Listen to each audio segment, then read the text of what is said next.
Le bureau de la 6e législature du Parlement panafricain est connu. Le sénateur zimbabwéen Fortune Charumbira a été élu à la tête du Parlement panafricain avec 161 votes sur 203 exprimés lors de la session ordinaire du Parlement panafricain de la 5e législature qui s'est tenue du 27 juin au 2 juillet 2022 à Mi-30 en Afrique du Sud. Également élu pour siéger au bureau du Parlement panafricain, le Mauritanien Massouda Mohamed Lagdaf qui occupe le poste de premier vice-président. Le parlementaire Achebiri Gayo d'Éthiopie a été élu deuxième vice-président. La Cap-Verdienne Lucia Maria Mendes Gonçalves dos Passos a été élue troisième vice-présidente et le député gabonais François Ango Ndoutoumé au poste de quatrième vice-président. Ces élections du bureau du Parlement panafricain surviennent après une impasse qui avait vu le bras législatif de l'Union africaine ne pas choisir ses dirigeants en raison de divergences sur les modalités de gestion des élections en 2021.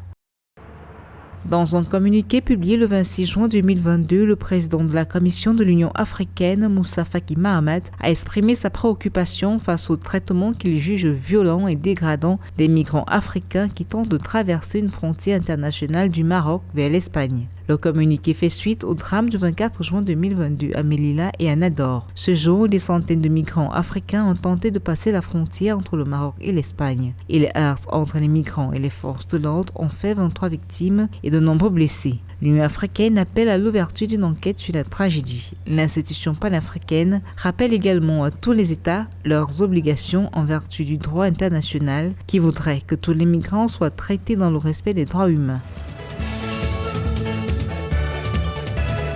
Le Conseil économique, social et culturel ECOSOC a présenté le 22 juin 2022 sa nouvelle identité visuelle et de marque qui comprend un nouveau logo, des couleurs, une police et un site web. L'opération s'inscrit dans le cadre du changement de marque des organes et agences de l'Union africaine. Selon le département de l'information et de la communication de la Commission de l'Union africaine, cette nouvelle identité visuelle reflète un look plus moderne et traduit l'engagement de l'ECOSOC à remplir son mandat.